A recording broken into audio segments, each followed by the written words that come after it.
Hare Krishna. So we'll chant the Jai Radha Madhava prayers.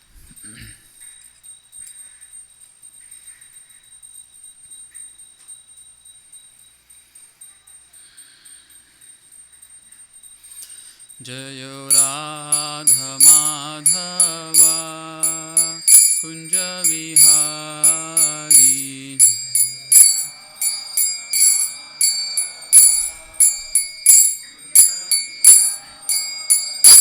Jayo Radha Madhava Kunja Vihari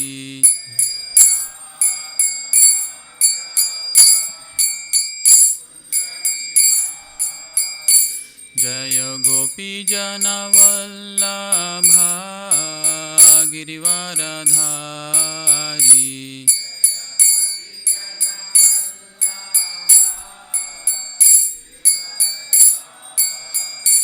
Jaya Gopi Jana Vallabha Girivaradhari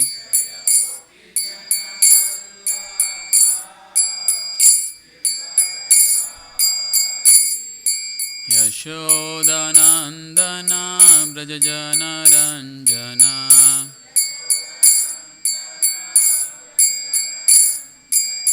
Yashodanandana Brajajana Ranjana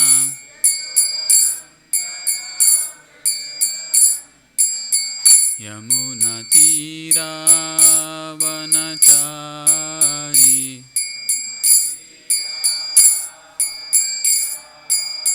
Yamuna Tira Vanachari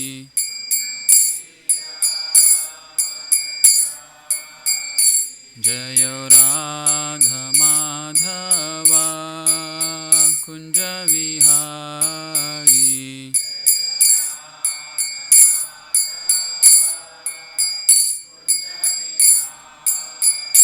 Jaya Radha Madhava Kunja Vihari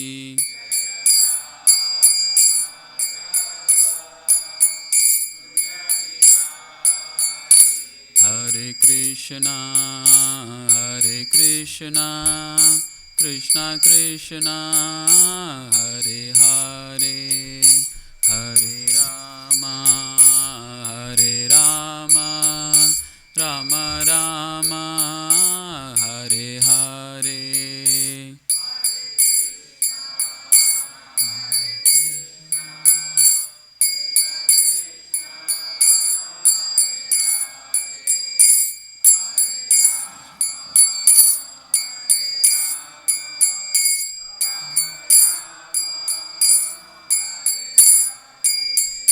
Hare Krishna Krishna Krishna Hare Hare Hare Rama Rama Rama Hare Hare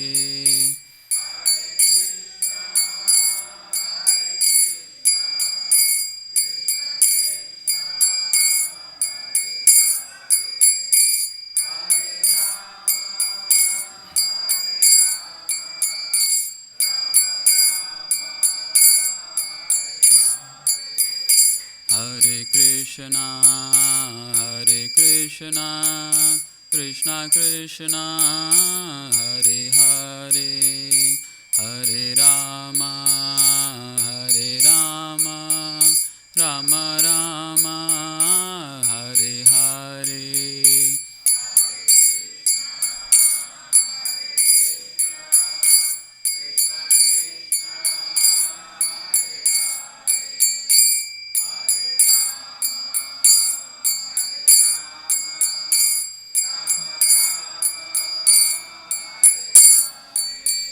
Jaya Krishna Balaram Jaya Krishna Balaram Krishna Balaram Jaya Krishna Balaram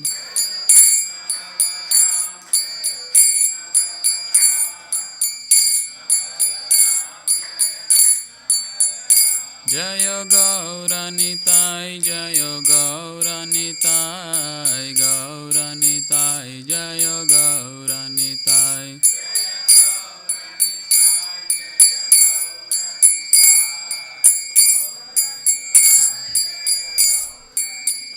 Jayo Srinivas Govinda, Jayo Srinivas Govinda, Jayo Srinivas Govinda, Jayo Srinivas Govinda.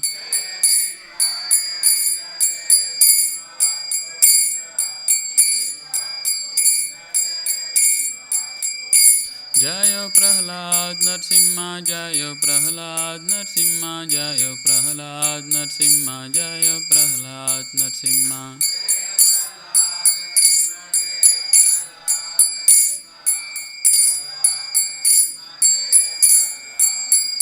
Jayo Jayo Prabhupada, Prabhupada, Prabhupada, Jayo Jayo Prabhupada.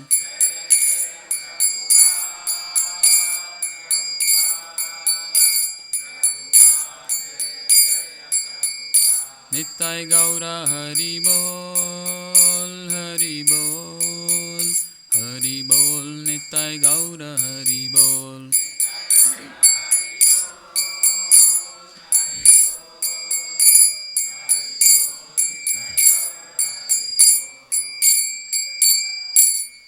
Shri Shri Krishna Balaram ki, Shri Shri Nittai Gauranga ki, Shri Srinivas Govinda ki, Shri Prahlad Narsimhadev ki, Jagat Guru Srila Prabhupada ki, Nittai Gaur Premanande. So please repeat after me. Om Namo Bhagavate Vasudevaya. Om Namo Bhagavate Vasudevaya. Om Namo Bhagavate Vasudevaya. Hare Krishna. So welcome all to our Sunday Satsang program. So we'll be reading from chapter 15, text 5. And as we had mentioned, we are covering the 108 prominent verses. So last week, we were reading a verse from the 14th chapter. So today we are, at the 15th chapter. So this 15th chapter is also known as, the chapter name is Yoga of the Supreme Person. Or in other words, in Sanskrit, it is called as Purushottama Yoga. It is the yoga by which one can connect to the Supreme Lord, to the, Supreme Personality of Godhead. And this verse that we'll be reading, so we'll be discussing verse 5. So before we get on to the discussion, let's read the verse and translation and purport, and then we'll discuss. So please repeat the verse. Nirmana moha jita sanga dosha. Nirmana moha jita sanga dosha. Adhyatma nitya vinivritta kama.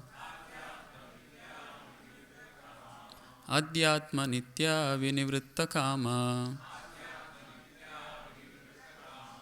Dvandair vimukta sukha dukkha samagnair. Dvandair vimukta sukha dukkha samagnair. Gachanti amuda padamavyayam tat. Gachanti amuda padamavyayam tat. Nirmana moha jita sanga dosha. Adhyatma nitya vinivritta kama. Dvandair vimukta sukha dukkha samagnair. Gachanti amuda padamavyayam tat. So we'll read the word-to-word meanings. So please repeat after me. Nir, without.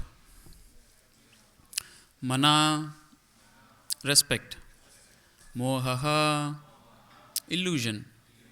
Jita, having conquered. Sangha, association. Dosaha, faulty. Adhyatma, spiritual. Nityaha, eternity. Vinivritta, associated. Kamaha, lusts. Dvandvai, with duality. Vimuktaha, liberated. Sukha happiness and distress. Samagnai, named. Gacchanti, attains. Amudaha, unbewildered. Padam, situation. Avyayam, eternal. Tat, that. Translation and purport by His Divine Grace Abhay Charnaravinda Bhaktivedanta Swami Srila Prabhupada Ki Jai. Translation. One who is free from illusion, false prestige and false association, who understands the eternal, who is done with material lust and freed from the duality of happiness and distress, and who knows how to surrender unto the Supreme Person, attains to that eternal kingdom. So please repeat the translation. One who is free from illusion, false prestige and false association, who understands the eternal, who is done with material lust and is freed from the duality of happiness and distress, and who knows how to surrender unto the Supreme Person, attains to that eternal kingdom. Purport. The surrendering process is described here very nicely. The first qualification is that one should not be deluded by pride. Because the conditioned soul is puffed up, thinking himself the lord of the material nature, it is very difficult for him to surrender unto the Supreme Personality of Godhead. One should know by the cultivation of real knowledge that he is not lord of material nature. The Supreme Personality of Godhead is the Lord. When one is free from delusion caused by pride, he can begin the process of surrender. For one who is always expecting some honor in this material world, it is not possible to surrender to the Supreme Person. Pride is due to illusion. For although one comes here, stays for a brief time, and then goes away, he has the foolish notion that he is the Lord of the world. He thus makes all things complicated, and he is always in trouble. The whole world moves under this impression. People are considering that the land, this earth, belongs to human society, and they have divided the land under the false impression that they are the proprietors. One has to get out of this false notion that human society is the proprietor of this world. When one is freed from such a false notion, he becomes free from all the false associations caused by familial, social, and national affections. These fake associations bind one to this material world. After this stage, one has to develop spiritual knowledge. One has to cultivate knowledge of what is actually his own and what is actually not his own. And when one has an understanding of things as they are, he becomes free from all dual conceptions such as happiness and distress, pleasure and pain. He becomes full in knowledge. Then it is possible for him to surrender to the Supreme Personality of Godhead. This ends the purport. Om Ajnana Timirandasya Gnananjana Shalakaya Chakshur Unmilitan Yena Tasmai Sri Guruve Namaha. Namo Om Vishnupadaya Krishna Prestaya Bhutale Srimate Bhaktivedanta Swamin Iti Namine. Namaste Saraswate Deve Gauravani Pracharine Nirvishesha Shunyavadi Paschatya Deshatarine. Jai Sri Krishna Chaitanya Prabhu Nityananda Sri Advaita Gadadara Srivasadi Gaura Bhakta Vrinda. Hare Krishna Krishna Krishna Hare Hare Hare Rama Rama Rama Hare Hare. Hare Krishna. It's a very important verse in this 15th chapter, text 5 of this Purushottama Yoga. And as Prabhupada is saying here, the surrendering process is described here very nicely. To attain perfection in our spiritual life, the most important thing is to surrender to the Lord. The very famous verse Krishna says in the 18th chapter, the final conclusion. He says, Sarvadharmam Parityajya Mamekam Sharanam Vraja. Give up all kinds of religions and surrender unto me. Mamekam Sharanam. You take the shelter of my lotus feet. That means complete surrender. Now Krishna is given that formula, but there are some details involved, some intricacies. So Krishna is helping us in that aspect also. What are the things that are the preliminary qualifications? If you want to become spiritually advanced, there are some basics. Without these basics, it is very difficult, right? Like let's say if you want to drive a car and you're very excited, you should know the basics. What is the steering wheel? What is the brake? What is the accelerator? If you don't know them right, you sit in the car and there is something near the foot, there is a brake and there is an accelerator. That is fine. What will happen? It actually happened to one of my friends. He just purchased a car recently, and he was supposed to take the car out of the parking lot. And what happened? He started the car, and it was supposed to come out, right? Anybody guesses? Any guess what happened? It went and hit the wall in front of it, and it was actually it was a garage thing. So that pole broke and the shed fell. It broke the windshield, and actually he was saved in a very minor gap. It could have hit his eye, but it just hit his head. It was a major injury. He was hospitalized, and all these things happened. So what happened? He knows he has to drive the car, but just one small miscalculation, right? Instead of brake, he actually hit the accelerator, and probably he didn't change the gear also. So it's very important. Knowing the process is good, the final what we want to do, but if we don't know the intricate details, we might actually get into calamity situation. So here Krishna is actually detailing what are the few things which are very important to make spiritual progress. So the first thing is Nirmana Moha. Nirmana. Mana means respect. Without respect. That means the expectation of respect. It's a false prestige. It's literally pride. We were talking about it yesterday also. Some of us gathered for the satsang program. So the pride is one of the first stumbling block in making spiritual advancement. And why is this pride in the first place? Prabhupada is saying here, right? It's false prestige. It is actually a false understanding is what is causing this pride. So there is a story I'll just mention. So there was this small businessman. He had a small storefront. He would sell so many items. And once he came across a nearby village, there was a nice sculptor. He would make nice wooden carvings. So he thought, okay, I can sell this in my store and make some profit. So he would actually buy some things from him and he would put it in his store. And then the customer started observing this new, these sculptures, wooden carvings. They were very beautiful. And somebody asked him, oh, very nice. Did you actually carve this? So he was tempted because, people don't know who that person in the village is. That's fine. Let me take the credit. He says, yes, I make these. Oh, these are very wonderful, very nice. So soon he became little famous and people were coming and he was taking pride in it. Yes, people were glorifying. Oh, very nice. How do you do that? You have this store, you're managing this business. How do you manage to do this? He says, no, evenings, after I close the store, I work in the evenings and I make these carvings. I get some ideas and I do this. So slowly he was doing that. People were buying.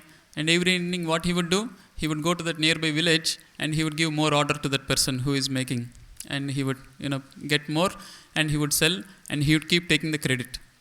So once what happens, somebody comes and says, I want a very intricate carving, and they give some advance also. Would you be able to make this for me? So he knows he's working behind the scenes with an expert sculptor. He can make it. He says, yes, sure. I will take care of it within a day or two. And he takes advance.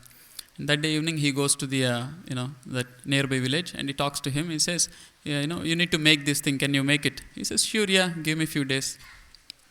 So after a day or two, he goes and he finds that this person is actually not where he is actually working. He's not there. Then he goes inside the house and he checks what's happening. His wife says, oh, he became very sick, very ill. So he's not able to work nowadays. So he's taking rest. So he goes and he sees him and he says, oh, what happened? He says, I don't know, some infection. I'm not feeling well. I'm not able to do all this work. So now he is in trouble. He has taken advance and he said he will, give this person. So next day again he opens the store as usual, and that customer comes. Oh, I have given advance. Where is this? You were supposed to make it for me. He didn't know what to say. He was portraying that he was the, the main person carving this. So he made up some story. Oh, I got busy with this and this, that and that. I'll get it ready in few more days. And then he goes and checks again every day with that person what's happening. The person is not at all recovering. He has some severe, some flu kind of a thing. And now he was in anxiety. So again next day, that customer now keeps coming every day. What's happening? Why are you not making, my specific, carving that I had requested? So he doesn't know what to say. He's making up some stories. So the customer thinks, this person is doing something. He doesn't seem to be honest. There's something else going on here. I could sense that, he's not telling me the truth. So what he does, he wants to get to the bottom of this. So that day evening, he will just hide a little further away and wants to observe what he does in the evening, right? Because he was told that in the evenings I prepare all these things. So what is it that is keeping him busy in the evening? Why is he not doing my work? And then he sees that, from his house he starts going somewhere. So he follows him. He goes to that village nearby, and then he sees what he's doing. He goes into some house and is talking. So and then he finds out that, something he's doing. So some looks like behind the scenes some dealing he's doing. So after he goes away, he goes into their house and asks, who was that person, and he talks to them. So he's the person, he gives us order, my husband prepares, but nowadays he's not feeling well. Oh, he goes inside and he talks to him. And he says, yes, I've been doing this for many months. He comes and he gives me some order and I'll prepare it. Last few weeks, I was not feeling well. I was not able to do this. So this person was very disappointed. Oh, I've been dealing with such a dishonest person. He's been claiming that he has his ability to do these things, but he's not doing anything. And he's now making a false show. He's trying to make excuses. So next day, as usual, he'll go to the business and he'll ask him, so what happened? Is my carving ready? He says, oh no, yesterday something else happened, I was busy. Then he would confront him, no, please stop telling lies. You have literally cheated me. Says, oh, what do you mean? I have seen yesterday, I actually followed you, and I came to know that you are actually working with somebody else, and he is the one who is making, and you have been taking the credit, and now you are making up the stories. Unfortunately, you are a dishonest person. You are not at all truthful. I don't want to do any business with you. Please give me back my advance. Right? So he feels very sorry. He was caught red-handed. He lost his all false prestige that he was living with. He gave it back. So what happened here? Anybody would like to deal with such a dishonest person who is hiding the fact, claiming somebody else's ability as their own ability? No, right? False pride, displaying false, pride, or claiming, ownership of abilities that we don't actually have, that is not our own ability, is actually nothing but dishonesty. Now, if we apply this in our own lives, in the big picture, Krishna is saying that this false pride should not be there. We might be thinking, oh, we are not doing such things. Whosoever ability, whosoever it is, I am clearly telling. Only things I do, I am telling that I am doing it. Right? That's what we think. But actually, if we analyze also ourselves that we do, who has given us that ability? Have we designed our ability to do anything? When we were born, we don't even know what we are. Unless the first time we looked ourselves into the mirror, the child might not know. Right? If sometimes I observe small children, they don't even know how they look. Suddenly they become little big or whatever. They go in front of the mirror, they're fascinated looking at themselves. They will be making faces, they'll be doing some things, and they're just fascinated about themselves. That means when we are born, we don't even know what we are born with. We don't even know very clearly that we have these 2 hands, 2 legs, 2 eyes, all these things. But we were born, and these abilities were actually given to us. Right, isn't it? Everything that we do actually in our day-to-day life, we claim ourselves. Somebody could be an intellectual person, somebody could be a physically able person, somebody could be in a different way, some kind of abilities one has. But we all claim ownership of these abilities. Right? We say, I did it. It is my intelligence. When something works out, yes, I planned it perfectly. It worked out well. And actually when something doesn't go right, that is when we'll say, oh, God didn't sanction, what can I do? So it is our ability as long as it is all successful. Once something is unsuccessful, that is when we'll start thinking, oh, there is some role of God.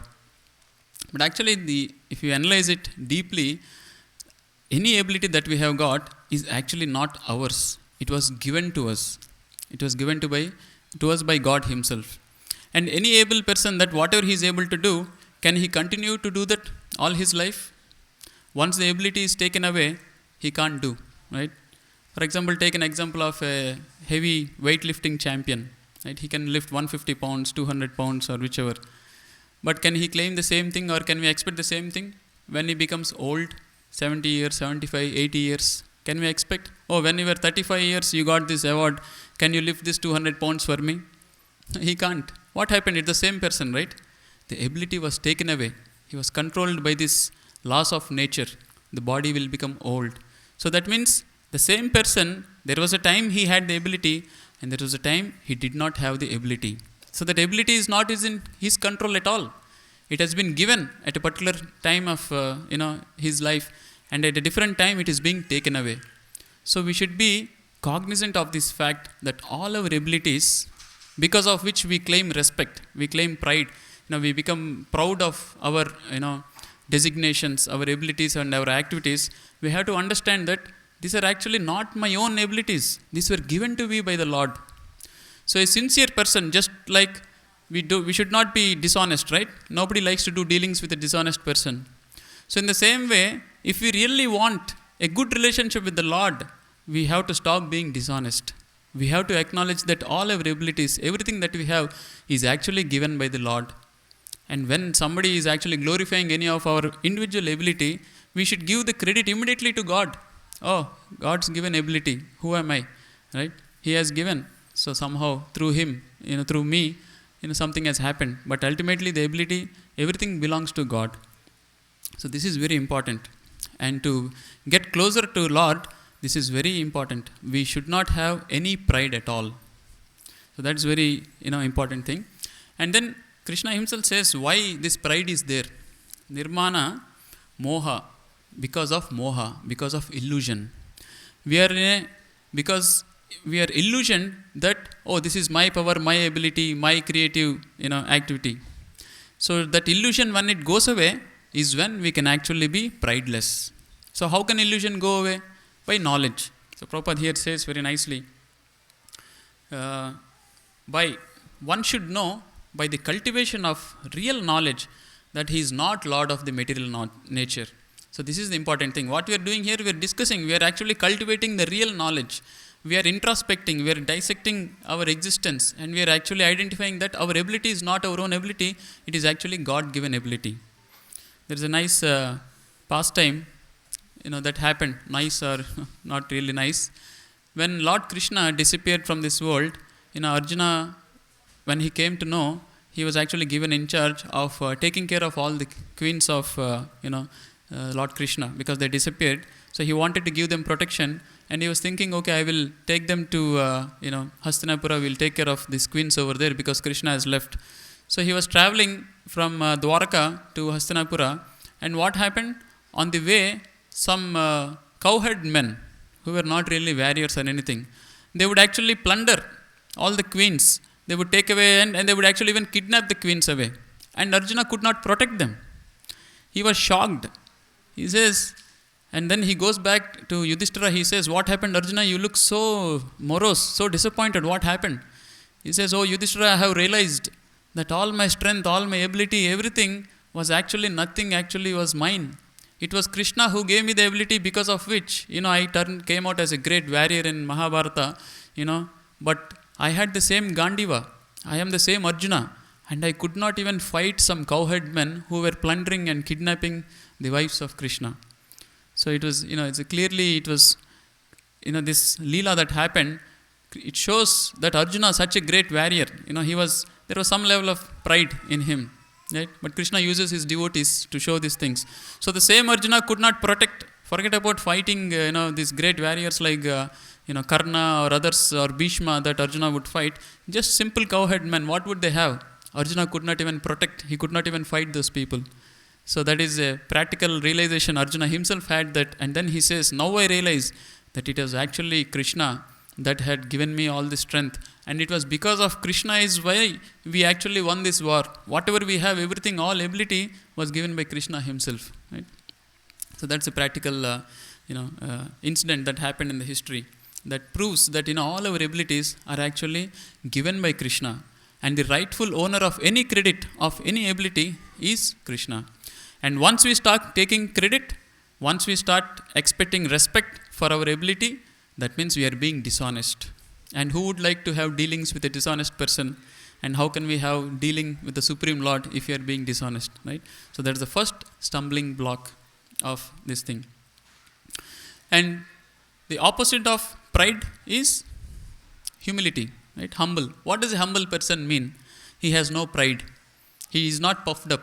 He is not feeling great about himself. Humble means he doesn't want to take any credit. So humility and being humble is the first qualification. Prabhupada actually would quote from the Bible, where it is said in the Bible, the doors of the heaven are open for the humble and meek, right? So Prabhupada would actually quote this, because that is a very essential principle. Doesn't matter which religion or which spiritual scripture we are following. The essence is the same. Unless one is humble, we can't surrender. And this pride actually won't help us surrender to the Lord. If you don't acknowledge that our ability is given by God Himself, if you think I have something of my own, then you will think why I should surrender to God, right? So that is actually a stumbling block. So Prabhupada also mentions here that for one who is expecting some honor in this material world, it is not possible to surrender to the Supreme Person. And pride is due to illusion. He has the foolish notion that he is the Lord of the world. So this humility is a very important characteristic. To make any level of spiritual advancement, to connect to the Supreme Lord, we need to cultivate this humility, this pridelessness. Humility is so important that once, Srila Prabhupada, our spiritual master, when he was in his Grihastha ashram, he had a pharmacy, right? The pharmacy, they would prepare medicines. He had a medical shop. They would prepare, they had laboratories, they would prepare the medicines with different combinations, and he would sell them. So he had a pharmaceutical business. And he was a devotee of the Lord. Actually from childhood, even from when he was 5 years old, actually Prabhupada conducted a first Rath Yatra in his life when he was 5 years old. In his colony, he gathered all the children, and with the help of his father, he got a nice Rath Yatra cart made, and he planned, and he did the first Rath Yatra. So Prabhupada, they are like the Nitya Mukta, Nitya Siddha Jivas. They are born devotees. They come here with a purpose. They exhibit devotion throughout their life, and towards the end of the life, they will preach the message, and they will spread the message, and then they will leave. So the pure devotee's mission is very similar to the Lord's mission. Krishna comes to establish religion and to stop irreligion. The pure devotees are also very much like that. On the order of Krishna, even from birth, from childhood, they exhibit the same qualities. They try to establish religion not as Lord by fighting and killing demons, but as a devotee by establishing the principles of devotional service. So Prabhupada was a very pure devotee from heart, from childhood. So even when he was in this Grihastha life, he had this pharmaceutical business. People who were devotionally inclined, they knew that he was a very advanced devotee. So once one devotee goes to his shop, when he was, in this pharmaceutical business, and he says, Prabhuji, I also need a medicine. Then Prabhupada asks, oh yes, tell me which medicine you want. I know you well. They are devotees. I will give you a discount or something. I can get you which medicine you want. He says, I don't want any medicine that is mentioned in your racks, different racks. You have different kinds of medicine. I don't want that medicine. I want something else. Oh, what medicine is that? He says, deep down in your heart, you have love for God. I want that medicine. Can you give me the medicine with which I can also get love for God? You are a very wonderful devotee. Then Prabhupada says, oh, that medicine, how can I give? I can't give. But then he says, but I can give you the formula to make that medicine. He says, oh, that's a very good thing. I can't give the medicine on my own, but I can give formula with which you can make the medicine, and you can also get love of God. He says, oh, what is this? Then he quotes a verse from Sikshastaka given by Lord Chaitanya. He says, Trinadapi sunichena tarorapi sahishnuna amanina manadena kirtanaya sadaharihi. He says, this is the formula. If you apply this formula, you will definitely get love of God. He says, oh wow. So let's see, what does this mean? It says, Trinadapi sunichena. Trinad means a blade of grass. Trinadapi Sunichena, one should feel himself lower than a blade of grass. See, that is the level of humility. If you see a blade of grass, a small grass, on the lawn, you're walking, some grass is there. What does the grass do? You stamp on it, immediately it will bend down. It doesn't claim it's any proprietorship of anything. But if there's a hard trunk or a branch or a thorn, it exhibits itself, right? You try to stamp on a thorn, what will it do? It will poke you in return, it won't budge, if it's a very strong thorn. But what does the grass do? Even if it has a sharp edge, it's pretty long and tall, it doesn't hurt at all. It will immediately bend down. So that should be the level of humility. Chaitanya Mahaprabhu says, one should be humble, considering himself lower than a blade of a grass. How much does a blade of grass exhibit? Nothing, so insignificant. So that is how we should all feel deep down within ourselves, that I am actually so insignificant. What am I? What is my ability? Everything that I have, everything is given by God. And then, Trinadapi Sunichena, Tarorapi Sahishnuna. Sahishnuna means tolerant. And how one should be tolerant? Tarorapi. Taror means the tree. So the first thing is we should be humbler than a blade of grass. Second thing is we should be tolerant than a tree. And if you imagine, the tree is the most tolerant living creature, right? It is out there, it is giving shade. People take away fruits or branches or even they cut, it does not protest. And then it tolerates scorching heat, it tolerates great winds, it tolerates terrible cold, it tolerates terrible rains. The tree is still very stoic, right? It maintains itself. So this is how one should be tolerant. That means one should not be disturbed. These miseries and difficulties and happiness, they keep coming and they keep going. Krishna says these come like seasonal changes. Matra sparshastu kaunteya, Sita Ushna, Sukha Dukkada. Sukha Dukkha, they come like Sita and Ushna. That means the summer and the hot and the cold seasons. Right? Now it is November, it's becoming cold. If we become very panic, we'll just put on some jackets. Right? So we should be tolerant. How do we tolerate the heat? How do we tolerate the cold? We just tolerate. Does it make any sense becoming disappointed and going out in the summer hot day and screaming at the sun? Does it help? They will only say you're a madman. Go turn on a fan or take a shower. What are you doing? One has to be tolerant, right? In the same way, when we face difficulties in our life, we should not become panicked and lose our cool and become all disappointed. We should tolerate like the tree tolerates. So this is the second part of the formula. We need to mix 3 ingredients. First ingredient is humility. Second ingredient is tolerance. Whatever circumstances we face in our lives, we have to understand that the Lord has personally sanctioned this and the Lord is my well-wisher. So what is there for me to be, panicked about? That is the peace formula verse in Bhagavad Gita. Krishna says, Bhoktaram Yagna Tapasam Sarvaloka Maheshwaram.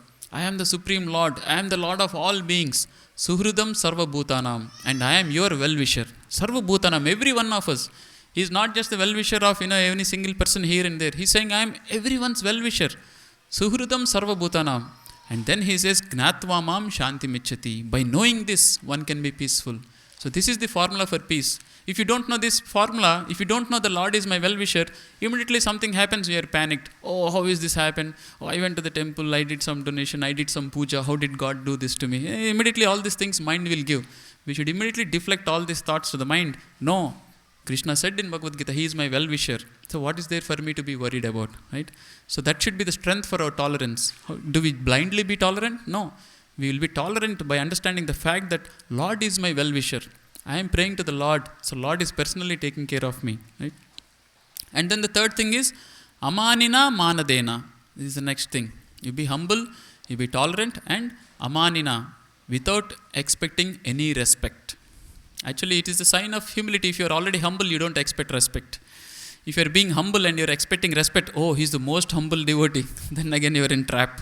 You should not expect any respect. So, Amanina.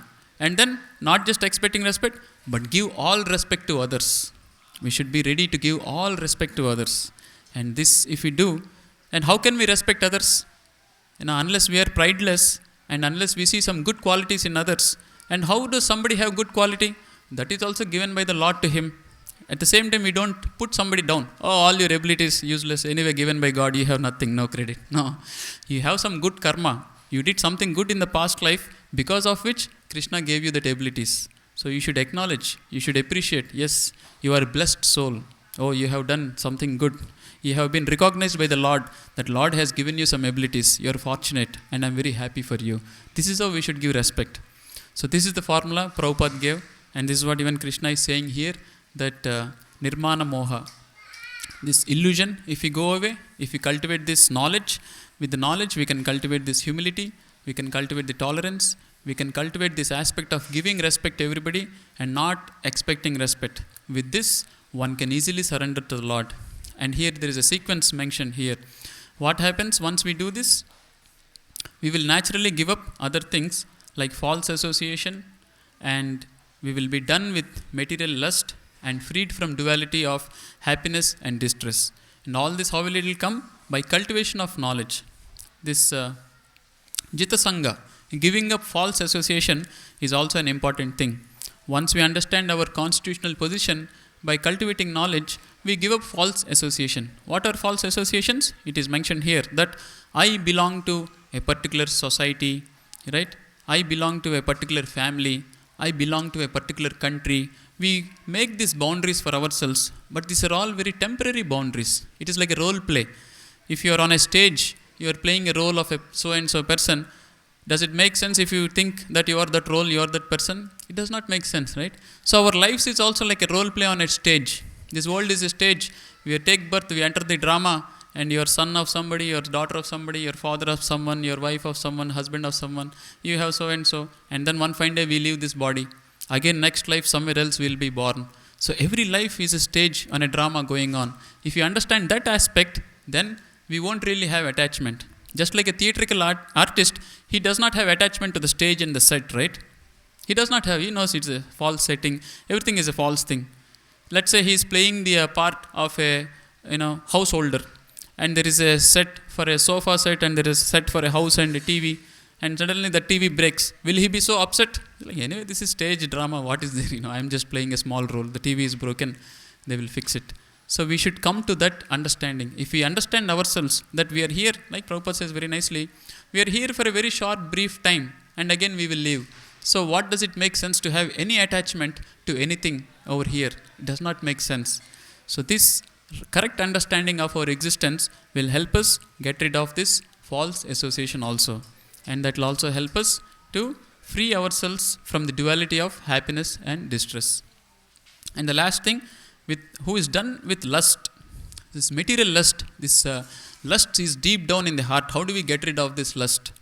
In Bhagavatam, there is said, this lust, if something it is material, if something is stuck on your body, it's easy to remove, right? You can see it, you can remove it. If it's something within the body, maybe like a tumor or something is formed, maybe the doctor can cut open and remove it. But this lust is subtle. It is not a physically visible thing. You don't even know where it is, but it is somewhere deep down, it is there. And what is lust? It is this deep hankering for sense enjoyment, to enjoy sensual pleasures, to enjoy, this materialistic, pride, ego, name, fame, money, all this. This is lust. It is deep down somewhere that we don't even know where it is. But there is this hankering. I want to become a millionaire. I want to become a rich person. Or I want to, enjoy these senses. All these things are because of lust. And how does lust go away? In the Srimad Bhagavatam, there is a very nice verse that is mentioned which says, Shrunavatam Swakata Krishna. Shrunavatam means by hearing, Swakata Krishna. When we hear about Krishna, Hrudyantastra, right? Shrunavatam Swakata Krishna, Punya Shravana Kirtana. Punya, it is very auspicious when you hear about Krishna. Punya Shravana Kirtana, when you hear and glorify, what happens? Hrudyantastra Abhadrani Vidunoti Sruhut Satam. So this lust that is hidden deep down within the core of the heart can be removed by Shrunavatam Swakata Krishna, by hearing about Krishna, by chanting Krishna's glories. Punya Shravana Kirtana Hrudyantastra Abhadrani Vidunoti Sruhut Satam. By constantly hearing about the Lord and His glories and chanting His glories, thinking about Him, remembering Him, and making some time to understand God, because God, Krishna, is there deep down in the core of the heart. He, with His power, He will remove it. Just like if there is a tumor inside, I can't cut open and remove, I have to go to a doctor, right, an expert. So in the same way, Krishna is a doctor or a spiritual healer of our internal, these subtle diseases. And only Krishna can heal them, only Krishna can remove them. So how can that happen? When we associate with Krishna, Krishna will, as a reciprocation, out of His mercy, He removes this lust, greed, hankering. Very deep down there, we don't even know where they are. Krishna will remove them. So I'll stop here. I request the devotees to hand over the beads So we can all practically chant the holy names of Krishna and get rid of the lust and greed, that are hidden deep down in our heart. And from externally, from the knowledge that we are gaining and we are understanding, we can cultivate humility. See, humility is something we can cultivate. Giving respect to others, we can cultivate. Not expecting respect, we can cultivate. So things which are in our hand, we should do. And things which are not in our hand, we should take the help of the Lord. Like Krishna says, right? God helps him. It is said, God helps him who helps himself. So we should put our effort on from all angles, and we should also take the help of the Lord, and that is when we will actually become qualified and we will be in a position to surrender to the Supreme Lord. So I'll stop here. We'll get the beats.